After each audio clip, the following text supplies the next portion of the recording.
हाय, GIT का online class में आप लोग का स्वागत है। और आज की क्लास में जानने वाले हैं जीएसटी में कि जीएसटी का रजिस्ट्रेशन प्रोसेस होता क्या है और रजिस्ट्रेशन कराते समय क्या रूल है, रजिस्ट्रेशन कराते क्यों हैं, क्या इसके लिए गवर्नमेंट ने रूल रखा है, लिमिट क्या रखा है, वो आज की क्लास में एक एक करके स्टेप बाय स्टेप सीखने वाले हैं और जानने वाले हैं। तो देखिए, यहाँ पे सबसे पहले मैं बता दूं, यहाँ पे बताया जा रहा है रजिस्ट्रेशन। क्या है? रजिस्ट्रेशन मतलब अगर जीएसटी में अगर आप काम करना चाहते हो और जीएसटी पोर्टल का इस्तेमाल करना चाहते हो और इससे रिलेटेड सर्विस लेना चाहते हो तो गवर्नमेंट ने क्या किया समझिए। बताया जा रहा है कि टी मतलब पहले जो लोग टैक्स पे करते थे या अभी भी बहुत सारे लोग कर रहे हैं, उसके लिए दिया जाता टीन नंबर। क्या दिया जाता था? Tin number. इसे बोलते थे टैक्स आइडेंटिफिकेशन नंबर असाइन किया जाता था। मतलब पहले जो टैक्स लोग पे करते थे किसके हिसाब से करते थे? टीन नंबर के हिसाब से। लेकिन आज ठीक उसी प्रकार जीएसटी में रजिस्ट्रेशन होने के बाद बिजनेस को जीएसटी नंबर मतलब goods and service tax identification number assign होता है। मतलब पहले जो लोग टैक्स पे करते थे, जब रजिस्ट्रेशन करते थे, रजिस्ट्रेशन अपना कराते थे, उनको क्या मिलता था? टीन नंबर मिलता था, जिसे बोलते थे टैक्स आइडेंटिफिकेशन नंबर। इस समय जो भी लोग काम कर रहे हैं और जीएसटी में काम कर रहे हैं, अगर जीएसटी में लोग रजिस्ट्रेशन कराते हैं तो उनको एक जीएसटी नंबर मिलता है। कौन सा नंबर मिलता है? GST number. और उसे बोलते हैं goods and service tax identification number. मतलब अगर उसको टैक्स से रिलेटेड, ठीक है, उसकी पोर्टल पे काम करना है, टैक्स पे करना है, आईटीसी करना है, लायबिलिटी मतलब सारा डिटेल अगर टैक्स से रिलेटेड लेना है तो उसके लिए क्या होना चाहिए? एक जीएसटी नंबर होना चाहिए। वो कब मिलता है? तो इसके लिए रजिस्ट्रेशन करना पड़ता है। मतलब जब तक रजिस्ट्रेशन नहीं कराएंगे तब तक जीएसटी नंबर जनरेट नहीं होगा। वह किसके बेस पे होता है? वह पेन के बेस पे होता है। तो देखिए बताया जा रहा है कि जीएसटी नंबर 15 डिजिट का होता है। कितने अंक का होता है? 15 अंक का होता है, जो पेन पे आधारित होता है, जिसका स्ट्रक्चर निम्नलिखित होता है। मतलब ध्यान देना, जो लोग जीएसटी में रजिस्ट्रेशन कराते हैं उनको क्या मिलेगा? GST number. इसे क्या बोलते हैं? Goods and services identification number. लेकिन वो जनरेट किसके हिसाब से होता है? पेन के आधार पर। मतलब जब तक मेरे पास पेन कार्ड नहीं है, ठीक है, वो फर्म जिस नाम से कार्ड नहीं है, समझ लो जीएसटी जो जीएसटी नंबर असाइन किया जाता है, अरे चुपचाप रहो, सुनना जी। मतलब बीच में जो 10 अंक होता है 15 में, तो जीएसटी में कितने अंक का होता है? 15 अंक का। जो 10 अंक होता है वह समझ जाओ पेन नंबर ही होता है। उसके बाद से 5 अंक मिला के और उसके लिए क्या बनाया जाता है? जीएसटी नंबर, जो आपको मिलता है रजिस्ट्रेशन कराने पे, और उसका हम लोग इस्तेमाल करते हैं। अब होता क्या है उसको चलिए सीखते हैं, समझते हैं। और इतना क्लियर है ना कि समय जो जीएसटी में रजिस्ट्रेशन कराएंगे तो क्या मिलेगा उन लोग को? GST number. कोई पूछता है फुल फॉर्म क्या होता है, क्या जवाब देंगे? Goods and service tax identification number. वो कितने अंक का होता है? किसके बेस पे बना होता है? पेन का फुल फॉर्म, हाँ, परमानेंट अकाउंट नंबर। क्लियर है? अब चलिए स्ट्रक्चर क्या दिया गया देखो, यहाँ पे ध्यान दो और सुनो समझो। तो यहीं पे देखो बताया जा रहा है कि सबसे फर्स्ट तो देखो जो शुरू में जो 2 अंक है, शुरू में जो 2 अंक है उसे बोला गया स्टेट कोड। क्या बोला गया है? State code. उसके बाद से जो यहाँ पे 10 अंक दिख रहा है अल्फा न्यूमेरिक में, मतलब अल्फाबेट भी और नंबर भी है, इसे क्या बोलते हैं? PAN number. और 3 अंक और है एंटिटी कोड, ब्लैंक, चेक सम डिजिट। तो टोटल मिला के कितना बनाया गया है? 15 अंक। जैसे आपको कई बार देखने को मिल जाएगा कुछ ऐसा GST number 09 A P M APM P V1231 M1ZD। फिर आपको अब देखिए जो 09 हमने लिखा है ये यूपी का स्टेट कोड है। क्या है? यूपी का स्टेट कोड है। कौन सा कोड? जीएसटी। ये जो जीएसटी कोड है यूपी का वो क्या है? 09। यही बिहार की बात करें तो 10। यही यहाँ पे ठीक है। दिल्ली का अलग है। हाँ दिल्ली का है हमारा 27 या 7 है कुछ। ठीक है। वेस्ट बंगाल का 19 है। ऐसे हर एक स्टेट का क्या दिया गया है? कोड दिया गया। कौन सा कोड? GST code. तो रटना नहीं होता, अपने स्टेट का रट लेना, याद कर लेना। ठीक है। जो पड़ोसी उसका भी याद कर लेना। ठीक है। जीएसटी नंबर यूपी का क्या है? State code 09।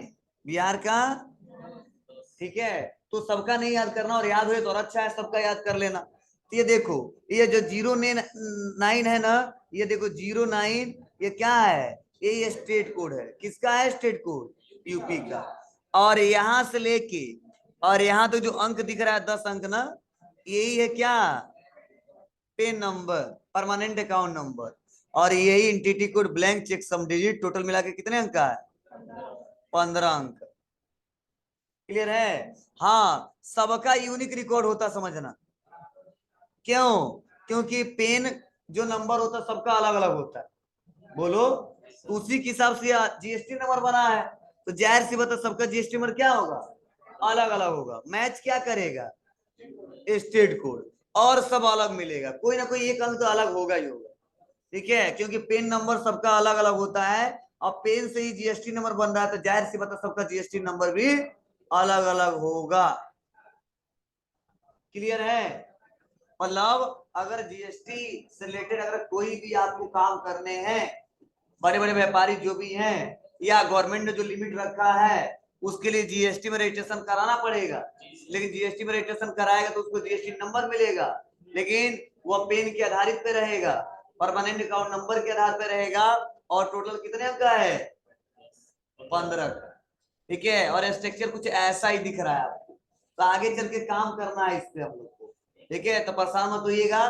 बस इतना अगर कोई कहता है कि शुरुआत में जो 2 अंक है क्या है?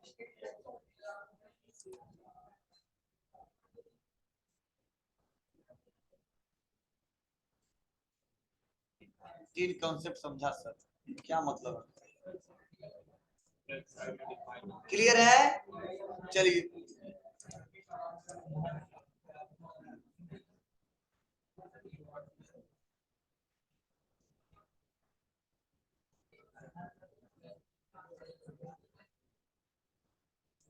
चलिए नेक्स्ट अगला देखते हैं हम लोग। यहाँ पे अगला प्रोसेस बताया जा रहा है, लायबिलिटी टू रजिस्टर। मतलब अब ने गवर्नमेंट तो रूल बना दिया कि जीएसटी में रजिस्ट्रेशन कराइए, लेकिन ध्यान दीजिए यहाँ पे कौन कौन से ऐसे लोग हैं जो लाइबल हैं, जिनको जीएसटी में रजिस्ट्रेशन कराना होगा। क्या इसके लिए लिमिट दिया गया पैसे का, वो हम लोग को समझना बहुत जरूरी है। तो देखिए बताया जा रहा है कि ऐसे बिजनेस जो निर्धारित एनुअल एग्रेगेसिव टर्नओवर की लिमिट को पार कर लेते हैं, उन्हें अपना रजिस्ट्रेशन जीएसटी में कराना होता है। एनुअल एग्रीगेट टर्नओवर के अंतर्गत सभी टैक्सेबल, एग्जेम और एक्सपोर्ट सप्लाई को शामिल किया गया है, और एनुअल एग्रीगेट टर्नओवर की लिमिट निम्नलिखित है। तो चलिए पहले इसको समझिए।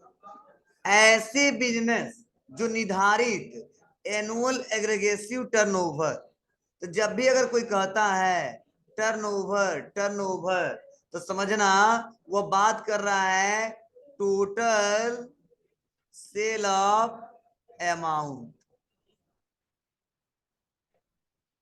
मतलब 1 अप्रैल से लेके 31 मार्च तक जितने रुपए का आप सेल करते हो उसे ही बोलते हैं टी ओ। टर्नओवर, समझे ना। मतलब कोई कोई कहता है सर टर्नओवर किसे कहते हैं, तो टर्नओवर का सिंपल सा मतलब हमारा व्यापार साल भर में कितने रुपए का टोटल बेचता है, अब चाहे गुड्स बेचे चाहे सर्विस बेचे, उसी पैसे को बोलते हैं कि टर्नओवर इतने करोड़ का है, 1 करोड़ का, 2 करोड़ का, 10 करोड़ का, 5 लाख का, 10 लाख का, 20 लाख रुपए का, उसे क्या बोलते हैं टर्नओवर। नहीं कहते इनका टर्नओवर इतने का है, क्या मतलब डेली का नहीं, साल का। तो ये बोला गया है ऐसे बिजनेसमैन जिसका एनुअल टर्नओवर, ठीक है, तो यहाँ पे बताया जा रहा है लिमिट को पार कर लेते हैं, उन्हें अपना रजिस्ट्रेशन जीएसटी में कराना होगा। अब लिमिट क्या है उसको समझेंगे तब बेटर तरीके से समझ आएगा। लेकिन कोई कहता है टर्नओवर समझ जाओगे ना, साल भर में कितने का टोटल सेल की, उसी बोलते हैं क्या टर्नओवर, चाहे गुड्स हो चाहे सर्विस। इससे देखो बताया जा रहा है कि इसके अंतर्गत सभी टैक्सेबल, अब टैक्सेबल का मतलब समझो, सभी टैक्सेबल मतलब जो हमारा गुड्स हो या चाहे हमारा वह सर्विस हो, अगर उसको खरीद रहे हैं और बेच रहे हैं और उस पर टैक्स लागू होता है, उसी को बोलते हैं टैक्सेबल। क्लियर है। एग्जेम्प्टेड मतलब जो गुड्स हम खरीद रहे हैं और बेच रहे हैं, इस पे जीएसटी के अंडर में कोई टैक्स नहीं है, उसे ही बोलते एग्जेम्प्टेड। और एक्सपोर्ट जो एक देश से माल अपने देश में क्या करते हैं मंगवाते हैं और यहाँ भेजवाते हैं, उसको क्या कहते हैं हम लोग एक्सपोर्ट और इंपोर्ट। क्लियर है। मतलब इस कंसेप्ट में आपको क्या क्लियर है, ध्यान देना, ध्यान देना। इसमें बताया जा रहा है कि सपोज मैं एक व्यापारी हूँ, क्या हूँ एक व्यापारी हूँ, मैं 1 अप्रैल से लेके 31 मार्च तक व्यापार किया, कुछ गुड्स बेचा कुछ सर्विस, या केवल सर्विस या केवल गुड्स। तो साल भर में चेक किया हमने, हमारा टर्नओवर ठीक है 1 करोड़ था या 20 लाख था या 50 लाख था, ठीक है। तो ध्यान देना ये बोला गया है कि वो टैक्सेबल हो, मतलब ऐसे गुड्स या सर्विस को बेचता है जिसमें जीएसटी के अंडर में टैक्स है, या एग्जेम्प्टेड हो, ऐसे गुड्स या सर्विस को बेचता है तो जीएसटी में 1% टैक्स लागू नहीं है, या कोई माल बाहर से मंगवाता या भिजवाता है, इन सबको शामिल किया गया है ना। तो कोई बचने वाला नहीं है। अगर टर्नओवर लिमिट पार कर लेता है और टैक्सेबल हो, चाहे एग्जेम्प्टेड हो, चाहे एक्सपोर्ट सप्लाई करता हो, तो उसको जीएसटी में रजिस्ट्रेशन कराना होगा। अब कैसे कराना होगा, क्या इसका कंसेप्ट है, तो चलिए नीचे देखते समझते हैं। ये दोनों कंसेप्ट समझ आ रहा है आपको। कोई पूछा टर्नओवर और कोई पूछते एक्सपोर्ट इंपोर्ट और टैक्सेबल और एग्जेम्प्टेड समझ आ रहा है ना। जैसे फॉर एग्जांपल जैसे मान लो डस्टर खरीद रहे हैं, इस पे 1% टैक्स नहीं है तो बोलेंगे एग्जेम्प्टेड। और मान लो हम या पेन खरीद रहे हैं, इसमें 10% टैक्स है तो बोलेंगे टैक्सेबल गुड्स। क्लियर है, इसी बोलते हैं। और मान लो जिसको एक देश से दूसरे देश में भेजवा रहे हैं मंगवा रहे हैं तो उसे बोलते हैं एक्सपोर्ट और import. Turnover total sale of amount goods या सर्विस। क्लियर है। चलिए नेक्स्ट आगे बढ़ते हैं। और यहाँ पे देखिए अब लिमिट बताया गया है, क्या एक चार्ट बनाया गया है और बताया गया है स्पेशल कैटेगरी स्टेट और यहाँ पे द रेस्ट ऑफ इंडिया। तो देखो स्पेशल कैटेगरी स्टेट में क्या क्या रखा गया है, अरुणाचल प्रदेश, असम, मणिपुर, मेघालय, मिजोरम, नागालैंड, सिक्किम, त्रिपुरा, हिमाचल प्रदेश। मतलब यह जो स्टेट इसे क्या दिया गया है स्पेशल कैटेगरी स्टेट दिया गया। और द रेस्ट ऑफ इंडिया इसके बाद से जितने स्टेट है, ठीक है, उनके लिए नॉर्मल ही रखा गया है। अब क्यों रखा गया समझिए। अब बताया जा रहा है कि अगर स्पेशल कैटेगरी के स्टेट आ जाते हैं तो उसका लिमिट कितना है 20 लाख। मीन्स 1 अप्रैल से लेके 31 मार्च तक अगर कोई ऐसा बिजनेसमैन है जो सेल कर लेता कितने का 20 लाख रुपए या 20 लाख से ज्यादा और 40 से कम, तो ये बोला गया है कि उसके लिए क्या करना होगा, जीएसटी में रजिस्ट्रेशन कराने के लिए लाइबल है, जीएसटी में रजिस्ट्रेशन कराने के लिए लाइबल है, उसको जीएसटी में रजिस्ट्रेशन कराना होगा। लेकिन अगर कम हो तो उसकी मर्जी करा भी सकता है और नहीं भी करा सकता, लेकिन कराएंगे तो अच्छा रहेगा। ये तो गवर्नमेंट एक लिमिट दे दिया, और नहीं कराओ तो पकड़े जाओगे, लेकिन इससे भी कम रहेगा तो भी करा सकते हो। क्लियर है। उसके बाद से देखो बताया जा रहा है द रेस्ट ऑफ इंडिया, इसके बाद से जितने स्टेट आते हैं, अब चाहे यूपी हो, चाहे बिहार हो, चाहे अदर कोई भी स्टेट हो, उसके लिए क्या रखा गया है, 40 लाख। मतलब अगर 1 अप्रैल से लेके 31 मार्च तक जो सेल ऑफ अमाउंट कितना हो जाता है, 40 लाख हो जाता है, या 40 लाख से ज्यादा हो जाता है, और इस स्टेट से बिलोंग करते हैं, तो उनको भी जीएसटी में रजिस्ट्रेशन कराने के लिए लाइबल है, जीएसटी में रजिस्ट्रेशन कराएंगे। ठीक है, बोलो, नहीं समझ आया? अरे यार मान लो तुम लोग कहाँ के हो, असम के हो, ठीक है, मैं यूपी का हूँ। तो अगर आपका स्टेट ठीक है असम है, तो जाहिर सी बात है किसमें जा रहे हो आप लोग, स्पेशल कैटेगरी स्टेट। तो आप टोटल जो सेल कर रहे हो अगर 20 लाख या 20-25 तक कर ले रहे हो, तो गवर्नमेंट कहता कोई बात नहीं, आपको जीएसटी में रजिस्ट्रेशन कराने के लिए लाइबल हो, कराओ, कराना पड़ेगा। उससे कम रहता तो ऐसा रूल नहीं, लेकिन करना पड़ेगा, इसमें बहुत दिक्कत हो रही है। अगर मान लो यूपी के हैं तो 30 रहेगा तो कोई दिक्कत नहीं है, ठीक है, 35 रहेगा तो कोई दिक्कत नहीं, 40 रहेगा तो कराना है, लाइबल है। लेकिन इससे भी कम है फिर भी पकड़े जा रहे हैं कई लोग, चेकिंग जब आ जा रहा है, कराने कराइए कराइए, ठीक, इसलिए कराना इसमें सबको जरूरी है। अच्छा है अगर बिजनेसमैन है वह जीएसटी में रजिस्ट्रेशन करा ले तो सबसे अच्छा रहेगा, काम आसान हो जाएगा और टैक्स का प्रोसेस भी समझ जाएगा, और आगे चल के कोई दिक्कत नहीं होगी। ये तो गवर्नमेंट ने लिमिट दिया है ना, इतना है तो लाइबल है, तुम कराना पड़ेगा, आपका लाइबिलिटीज है, ठीक है, अगर कम है तो भी करा सकते हो, और करा लोगे तो आपको अच्छा सर्विस मिलेगा, आप आसानी तरीके से के बारे में जान जाओगे, कैसे काम होता है, क्या प्रोसेस है इसके, तो वही आएंगे सब फिर से दुकान बंद करके भागेंगे, समझे, इसीलिए कराना बहुत जरूरी हो गया इससे। अब यह तो एक लिमिट था ना, अब चलो स्पेशल कैटेगरी स्टेट क्यों दिया गया इसका नाम, जो इन लोग स्पेशल कैटेगरी मतलब स्पेशल है सब, ठीक है, क्यों दिया गया बताइए।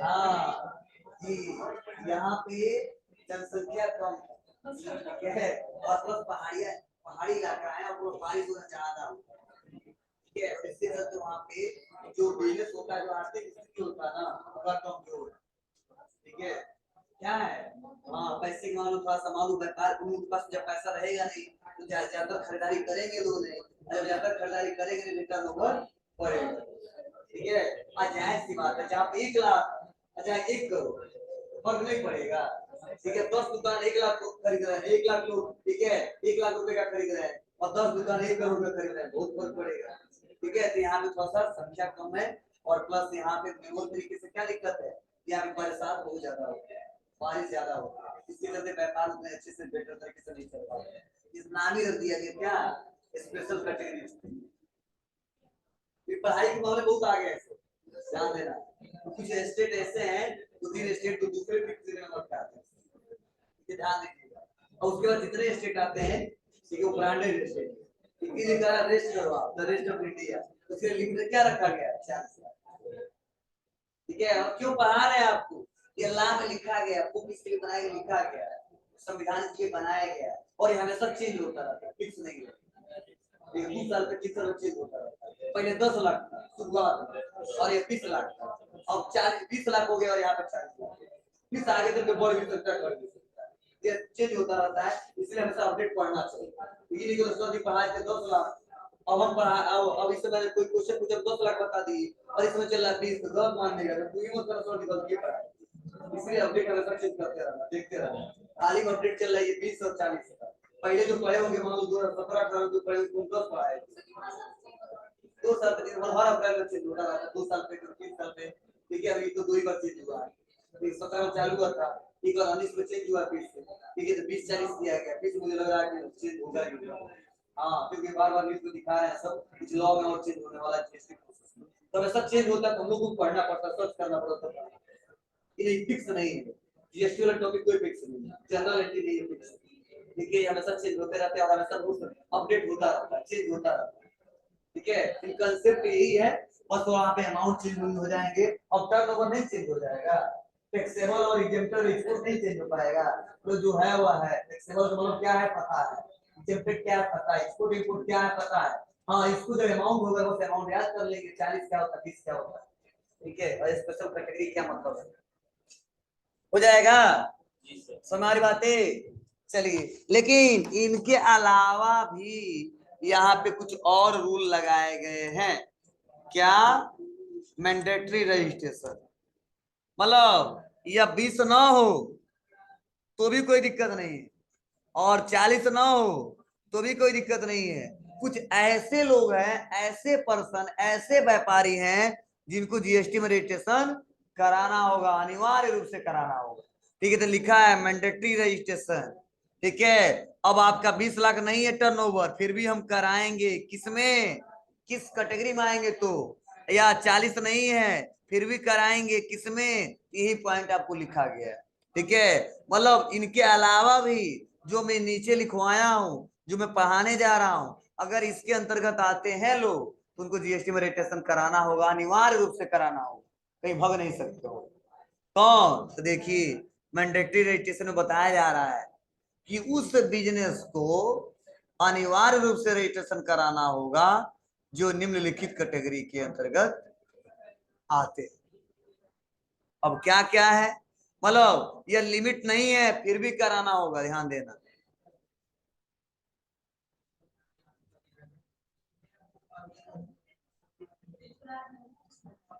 कौन? उनके लिए भी रूल यही है।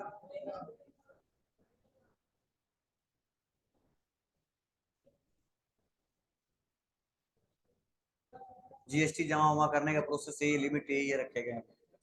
चलिए ध्यान देना, इसके अलावा जितने आएंगे सब उसी में आएंगे। पहला बताया जा रहा है कि अगर कोई person, business inter state taxable supply करता है तो उसे अनिवार्य रूप से रजिस्ट्रेशन कराना होता है, भले ही उसकी एनुअल एग्रीगेट टर्नओवर की लिमिट कम क्यों ना हो। फिर से अगर पढ़ते हैं, अगर कोई person, business inter state taxable supply करता है तो उसे अनिवार्य रूप से रजिस्ट्रेशन कराना होता है, भले ही उसका एनुअल एग्रीगेट टर्नओवर लिमिट की कम क्यों ना हो। मतलब 20 ना हो कोई दिक्कत नहीं है, 40 ना हो कोई दिक्कत नहीं है, कराना होगा। अब आप बताइए, चलिए खड़े हो जाइए नीति, चलिए इसको समझते हैं। मतलब इसमें यह बताया जा रहा है कि अगर कोई ऐसा व्यापारी है, क्या ऐसा बिजनेसमैन है या कोई ऐसा पर्सन है जो एक स्टेट से दूसरे स्टेट, मतलब इनका स्टेट क्या है यूपी और इनका क्या है बिहार, तो चाहे कोई पर्सन हो चाहे कोई बिजनेसमैन हो, कोई टैक्सेबल गुड्स या सर्विस सप्लाई करता है यहां से यहां या यहां से यहां, तो लिमिट 20 लाख नहीं है, कोई दिक्कत नहीं, 40 लाख नहीं, कोई दिक्कत नहीं, आपको अनिवार्य रूप से जीएसटी में रजिस्ट्रेशन कराना होगा। समझे? मतलब मैं एक ऐसा व्यापारी हूँ, साल भर में 1 ही लाख रुपए बेचता ही हूँ, फिर भी 2 स्टेट से मेरा बिहार में व्यापार चलता है या बिहार वाले का यूपी का चलता है, और भले ही 5 ही लाख है 3 ही लाख है, गवर्नमेंट कहता कोई मतलब नहीं है, 40 नहीं है कोई दिक्कत नहीं, 20 नहीं है कोई दिक्कत नहीं, आपको कराना पड़ेगा। ठीक है, ध्यान देना आप लोग। और ये भी देखो कहा जा रहा है टैक्सेबल मीन्स ऐसा गुड्स जिस पे टैक्स लागू होता है, ऐसा सर्विस जिस पे टैक्स लागू होता है, किसके नियम से, जीएसटी के। तभी मैं बता भी दिया हूं कि टैक्सेबल का मतलब क्या होता है, एग्जेम्प्ट का मतलब क्या होता है और एक्सपोर्ट सप्लाई का मतलब क्या होता है, आगे आएगा कंडीशन। समझ बात है आपको? क्लियर है? चलिए, कहाँ क्लियर है? पढ़ते नहीं हो तुम लोग, पढ़ाना लिखाना बेकार है। हाँ, क्वेश्चन है, पूछो। कंसेप्ट समझ लेते हैं। फिर से नेक्स्ट अगला, अगर कोई casual and non resident taxable person है तो उसे अनिवार्य रूप से रजिस्ट्रेशन कराना होता है, भले ही उसकी एनुअल एग्रीगेट टर्नओवर की लिमिट कम क्यों ना हो। हाँ बोलो, क्या कह रहे हो, बताओ। सवाल यह है, casual and non resident taxable person है तो उसको जीएसटी में रजिस्ट्रेशन कराना होगा, भले भले ही एनुअल टर्नओवर लिमिट कम क्यों ना हो, 20 ना हो चलेगा, 40 ना हो चलेगा, लेकिन कराना पड़ेगा। अब कोई बताएगा कैजुअल एंड नॉन रेजिडेंट? चलिए बताइए फास्ट, चलिए बताइए। ऑनलाइन वाले आप भी लोग बताओ, 1 मिनट टाइम है, जल्दी से। सुने हो अभी कभी नाम कैजुअल मतलब नॉन रेजिडेंट? चलिए ध्यान दीजिए, मतलब कैजुअल नॉन रेजिडेंट का मतलब ये होता है कि ऐसा व्यापारी, ऐसा पर्सन जो हमारे यहाँ से बिलोंग नहीं करता और हमारे भारत में आके व्यापार कर रहा है, चला रहा है और टैक्सेबल गुड्स या सर्विस को बेच रहा है, तो उसको भी जीएसटी में रजिस्ट्रेशन कराना हो। अभी मतलब सब नेपाल वाले आ जाते हैं हमारे यहाँ बेचने उचने के लिए, हम नेपाल चले आते हैं, आते हैं कि नहीं आते हैं? आते हैं, ठीक है, तो वो अलग बात है, ठीक है, जब पकड़े जाएंगे तो अलग बात है, फिर यहाँ पर रूल अलग है,